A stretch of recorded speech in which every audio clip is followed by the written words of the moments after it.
Have you ever been told you had psychic abilities or thought you had some, but didn't know the differences between the different types of abilities or how to even begin to tap in or develop your own intuitive ways of communicating? Well, if any of that's of curiosity to you, today's episode might be of interest. We'll be talking the 8 clairs of psychic abilities. I'll offer some insights on how to discover what your abilities are and how you might be able to begin to tap into and develop them further. We'll also dive into what different 8 ways of receiving information are. So welcome to the show. Welcome back if you're tuning in again. I love doing this show, Kreatrix Energy. It's a space to help you get out of your head and into your heart, really into your body, so that you can create the impact you feel called to make. I'm Kat Moulton, your guide, to help you unlearn all the programming, unlock your heart, and unleash your brilliance into the world.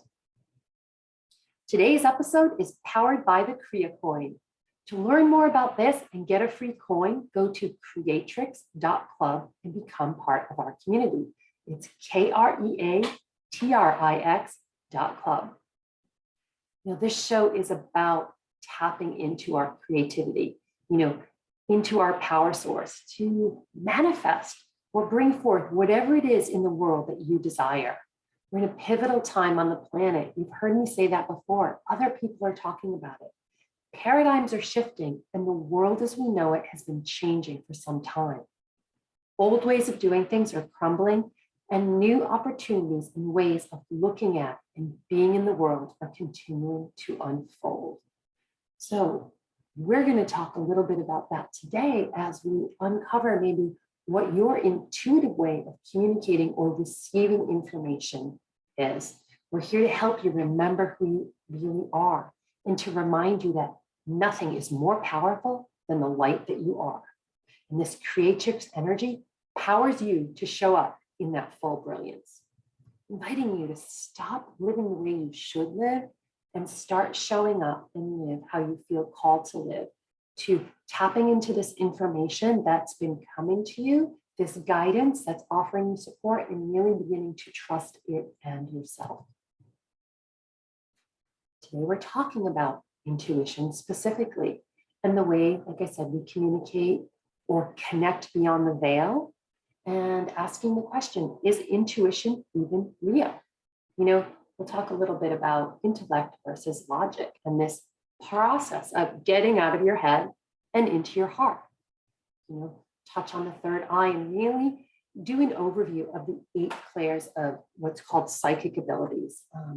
Touch on maybe spiritual emergence, this 3D to 5D, and even maybe 6D and beyond, and how to get better at using your intuition. And a lot of that's by trusting yourself. We can talk about ways to do that. So I would love to know now or after the episode, if you have any intuitive abilities, what they are, how you came to understand them, and if any of what we talk about today resonates with you. So intuition, is it real? Intellect, logic versus our head and our body and information. Is it real? Some people really say it is. It's that maybe mother's intuition or just knowing something and we don't know how we know it. And we're going to break that down.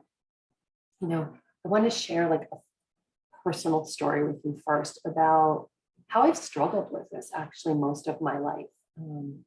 Or struggled with trusting it. When I was young, and as many children are, they're very intuitive and information comes to them. They may see things, hear things, and they're told, like I was, that it is not real, that it does not exist. And throughout much of my life, people closest to me would tell me I was crazy, beginning with when I was a younger child.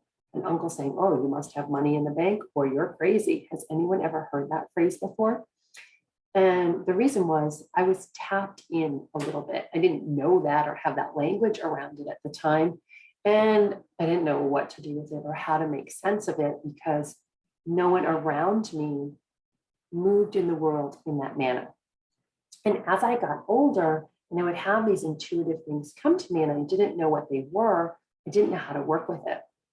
When I was in high school, I was confirmed. I was raised Catholic. I'm not practicing. I do have a strong affinity for some things in that religion, but I remember when I was confirmed, I was given the gift or told I had the gift of discernment. And that gift, you know, in a religious type of way, we can even translate it into the secular of discerning information. It doesn't have to be religious or spiritual, right? It really relates to me as the gift of claircognizance, the gift of clear knowing, which is what we're going to get into. But if we haven't had people guide us, you know, or haven't had a framework to base this on, sometimes it seems very illogical and it is dismissed in our culture. It's not dismissed in all cultures, and historically it hasn't been dismissed, but we may find people telling us we don't have a guide or a mentor or a community that helps us foster these feelings of trusting the guidance in what's coming through, rather than being told we're crazy, or maybe even people, like someone close to me feels like they're schizophrenic because they don't know what's going on with this information that's coming in, and it is not valued in our culture. So how do we tease out whether there is some real mental illness or it is intuitive information coming to us? And I think one of the first ways is learning about what these things are, you know, deciding for ourselves that intuition is real. How do I learn about it? How do I begin to use it for myself and tap in? And how do I begin to discern, you know, what's going on? We've all probably heard the phrase gut instinct. We don't have to be labeled as ourselves as spiritual to trust our gut, you know, or have these hunches. Police officers or detectives, you know, who pursue cases, they pursue them on a hunch. That is an intuitive way of communicating, of getting guidance, but it's not labeled as spiritual necessarily or psychic. So there's different labels we put on things, and you know, maybe part of this unlearning is doing away with all labels. So these 8 clairs are natural to many of us, and the learned programming that we have when we are growing up kind of smothers some of that in this culture and tells us the information we're getting is not real. So what is this information, or how do we get it? And it is under this umbrella of 8 clairs. Some call it 8 clairs of psychic ability, but really, to me, I'd like to just simplify it and call it intuitive instructions.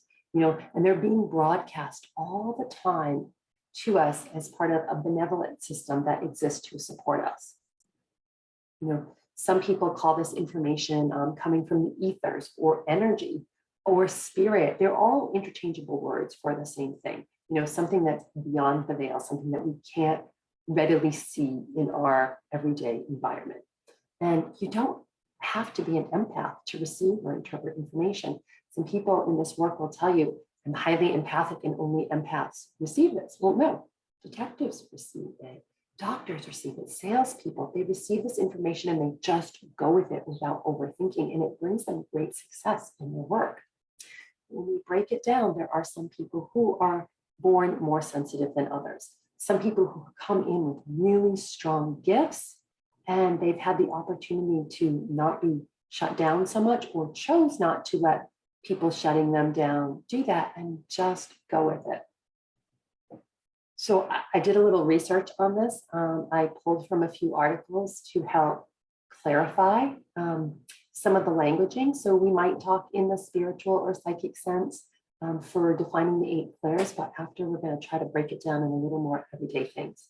So these are quote unquote spiritual psychic senses. And much like we all have 5 physical senses, you know, seeing, hearing, touching, tasting, smelling, those are wrapped up into these, and we'll dive in a little deeper. But did you all know that we really have the ability to tap into this energy beyond, you know, actually doing those things? You know, that we can see, sense, touch, hear things that aren't there, and it doesn't mean we're crazy. It means we're accessing information. You know, intuitive communication is coming to us.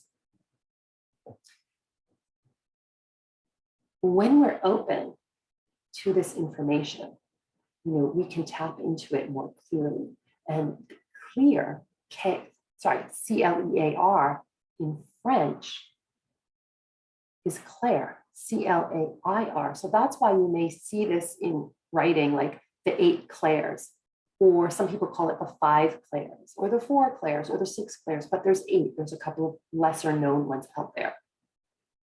And if you're interested in developing your intuition, as I said, learning about these might be useful to understanding it and finding out which ones are more dominant for ourselves, which way we receive this information, and what are some of the other less dominant ones that we may lean into, and we don't even always know that we're doing this. So the 8 psychic senses, the first one is clairvoyance, and it means clear seeing. And this is where someone receives extrasensory impressions and symbols in the form of mental images, like through their third eye or their mind's eye when we internalize it, or they might actually be seeing things that other people can't see, entities, visions. There's many ways that clairvoyants pick up in this information, but it means clear seeing because they're seeing something.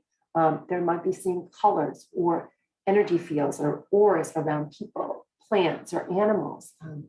They have the ability to see angels or ghosts or other entities.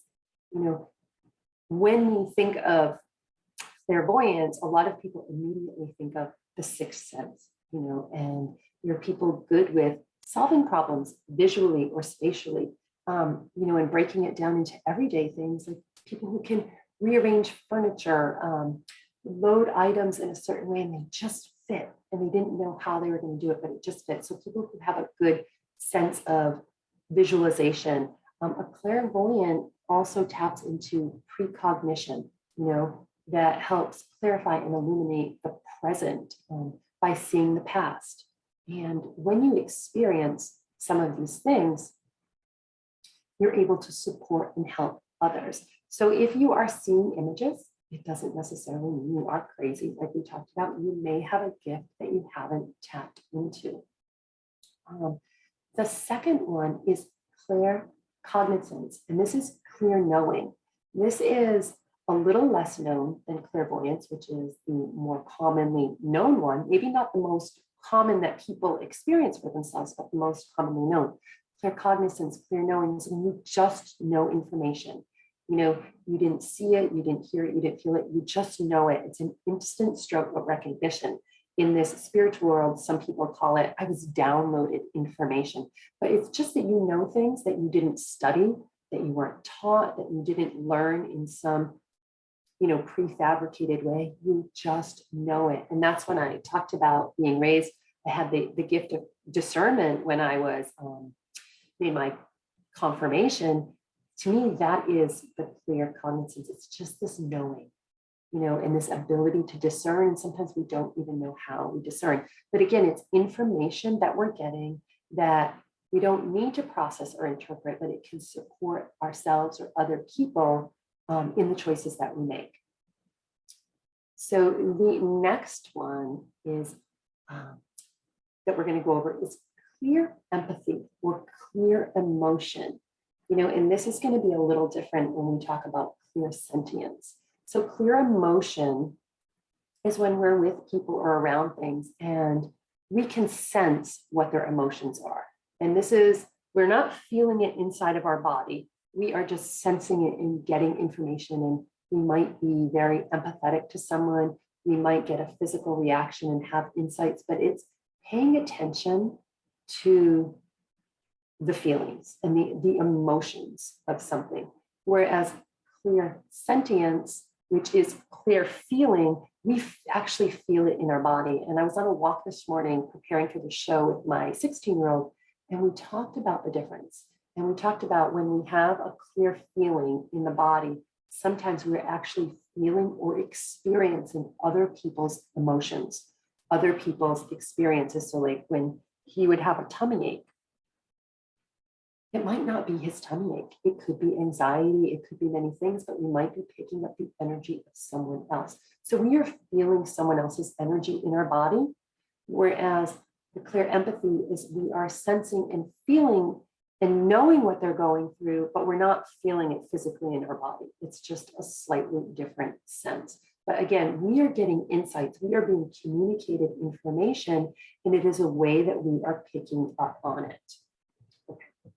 So over time, as we pay attention to these insights, we can help distinguish and know the differences of what's going on in our energy field. And we'll talk about that a little later on how we can learn to do some simple tools to help us get clear for ourselves. So the next one is clairaudience, and this means clear hearing. If you are able to perceive sounds or words or noises from the spiritual or etheric realm that isn't going on in your environment, this is a way of getting information. And again, it doesn't mean that you are ungrounded. It just means you are hearing a voice outside of yourself, but it could be in your head, and it's not your own voice. So an example of this could be you're driving to work and you suddenly hear, take that exit, get off the highway. No one's in the vehicle with you, but the message was clear and it seemed to come from outside of yourself. I do a room on Clubhouse, and I heard one of our young mediums say that she heard Archangel Metatron introduce himself to her in her head. This is Metatron. So sometimes we are hearing, and it is okay. It is real, and we can trust it.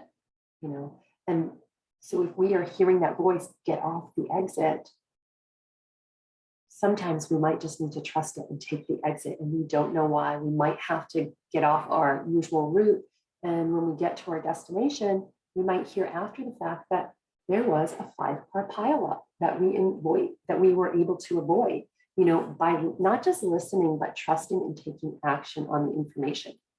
If you're clairaudient, sometimes it means you are very well attuned to sounds or tones or rhythms in music. You might sing, you might play an instrument, and you also may have a very easy time remembering voices.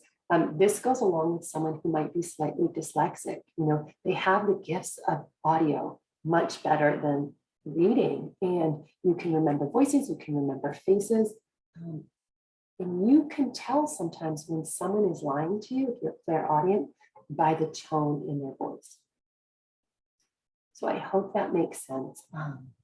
Clairempathy, we started to touch on it when we were talking about the difference between claircognizant and clairempathy.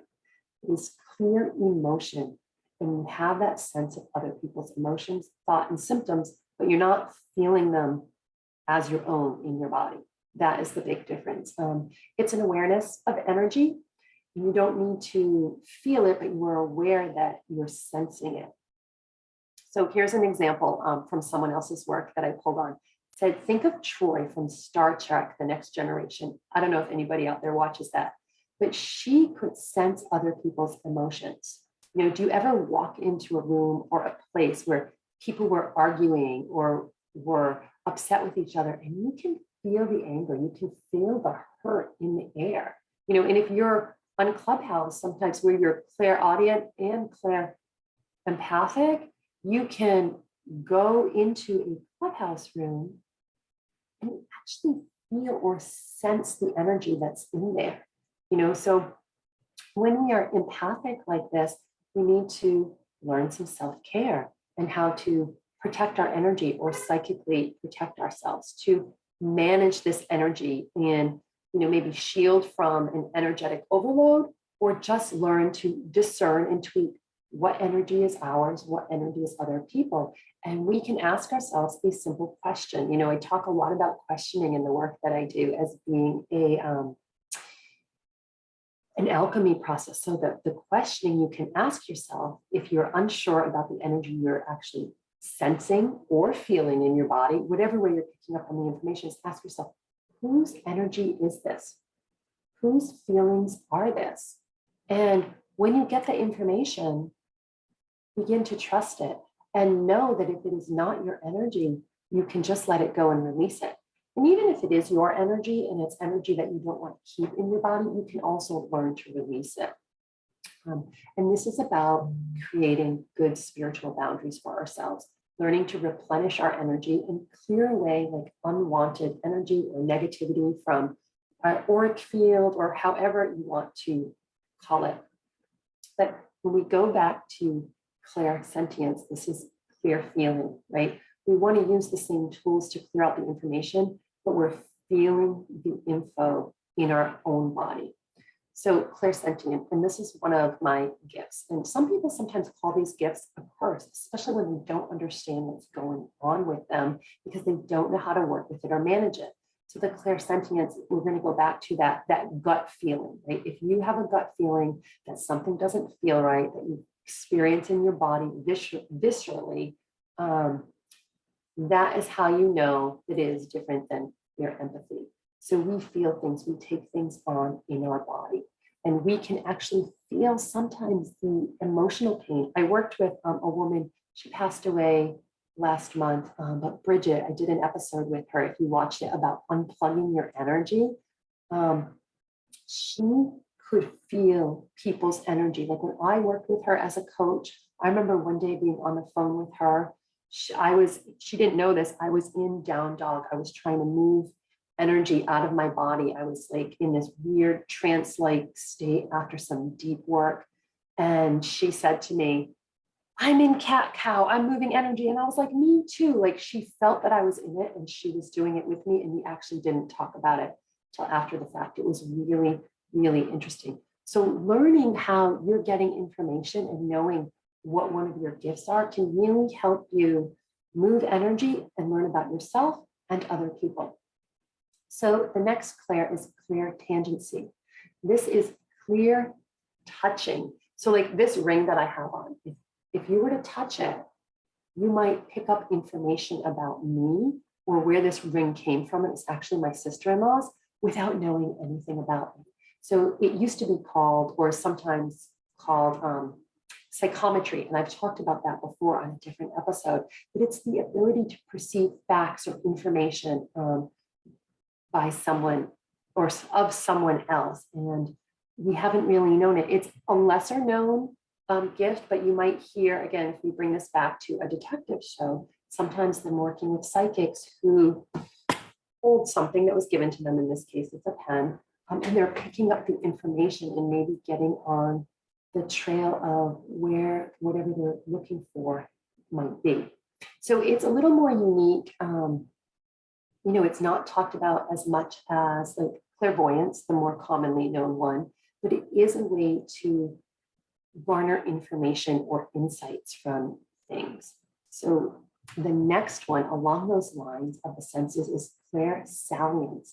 It's called clear smelling. This is when insights come or perceptions come from a smell. And it's not, say, a scent that you're in front of. Like if you're cooking, you might smell the bacon. This is not that. This is if like you're in your kitchen, for example, there is no food, there's nothing being cooked, and you might smell bacon, or you might smell a fragrance or an odor of someone that you're thinking of that's not in your immediate surroundings. Again, this is a lesser known one, but you're getting information from a smell, from a sense that is in a different realm, if you will. And it's not coming from your nose. You're just kind of sensing it, right? And it might, if these have happened to you, like this clear smelling or this clear touching, and you don't know anything about it, you might be thrown off a little bit. So that's why getting to know yourself is really important. Suddenly, sometimes like you might get a sense of a strong perfume that was your deceased grandmother, or if you are psychic and a reader of sorts doing a reading for someone, you might smell the perfume of their deceased loved one, where nobody is there, but that's how you can tell their presence is there.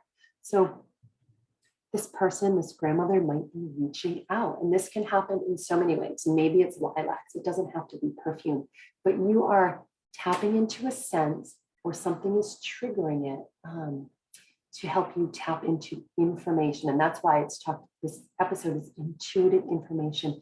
We are getting information that maybe science can't prove or hasn't been strictly given to us, but it is real, and we can learn to lean in, to trust it, to trust what spirit or the ethers or the energy is trying to communicate with us. So clairgustance, another lesser known one, it's clear tasting.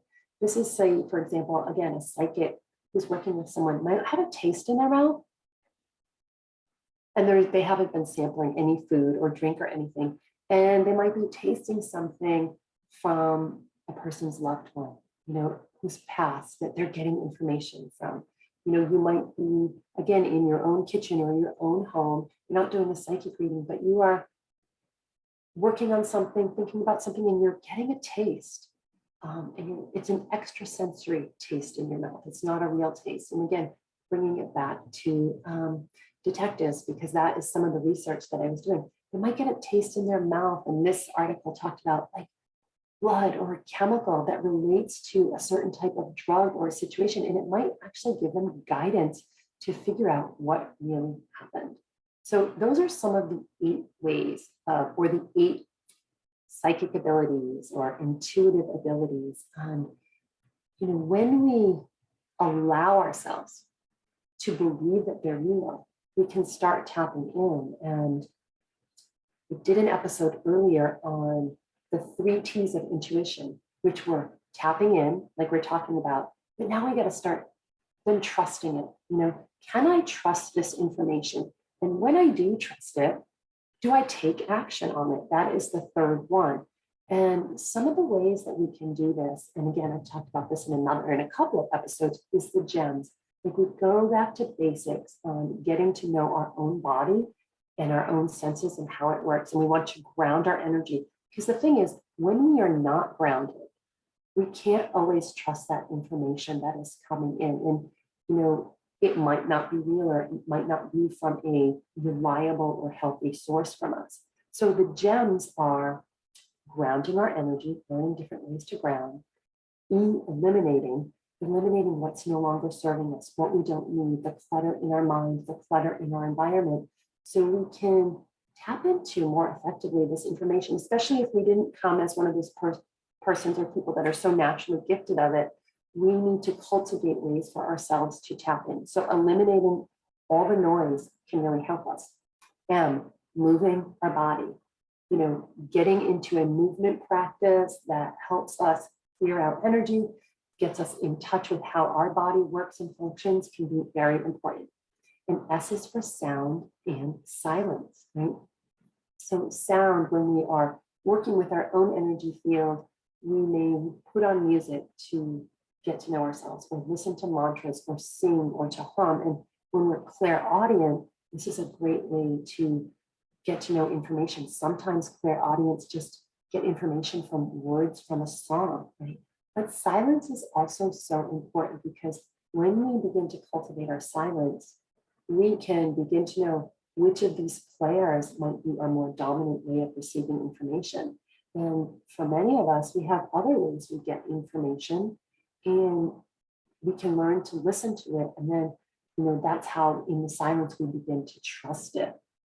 So the 3rd and final step would be eventually to take action on it. Like, that example from driving down the highway, you got that information to take the next exit. Are you going to take action and avoid a potential accident or a potential different outcome for yourself? Sometimes we will, sometimes we won't. And it's not to beat ourselves up, but to learn to refine the information. So say we didn't get off the exit and we were in that pileup, we might remind ourselves that the next time we are in a situation that says, take that exit or take this turn or go this way, and it just came to us and we didn't understand why, we can step into doing without the understanding. And that's what I talked about in the beginning, is moving beyond the logic, because some of this is not linear. It is more unlinear. It's not logical. It just is. And in our culture, it can take a lot of shifting of our own self to actually trust it and take action. And that's really where we want to go, is taking the action. So I would love to know, reach out to me if you have any of these intuitive abilities.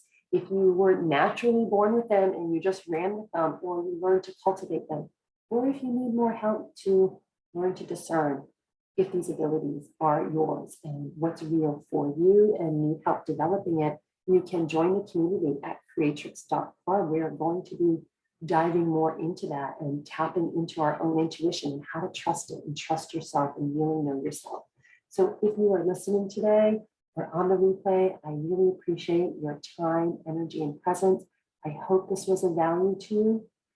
And again, we'd love to know your dominant way of receiving information.